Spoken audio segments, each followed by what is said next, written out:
রূপালী এই তুই কই গেছ? শুনুই না, আপনার সাথে আমার কিছু কথা আছে। তোর আবার কি কথা? কতলা দিন ধরে আব্বার আয় না, কালকে ফোন দিছিল বুঝছো। তোর বাপ আবার আইব? চাইতো না, জিয়ের বাড়ি চাইতো না। ও আল্লাহ কিতা করছিস এটা?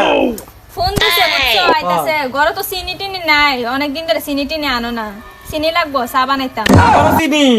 চিনি লাগতো না। ওই তুই জানো 1 কেজি চিনির দাম কত? তে দাম হইছে কিটা খাইতাম না নাকি? 130 টাকা কেজি চিনি। 1 কেজি চিনি আনতে আমার মাং ফাটে। আর তোর বাপ দুদিন পরে পরে আধা করে ফুলা ফুলি লই আমার বাড়িতে হালি সাহায্য চিনি আইতো। জিয়ের বাড়ি চাইতো না নি।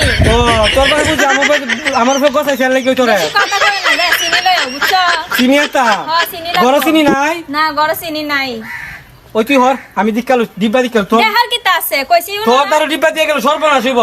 তুই সারা দিন হাইজা গুজা বাইত মইছে বেড়াইতে হালে চিনি দিয়া ইয়া হাইতে সাহাইতে ঘরে আইলে হাইতে কেমন লাগে না নি? ওই তুমি কি টিপটার ঘরে টিপতে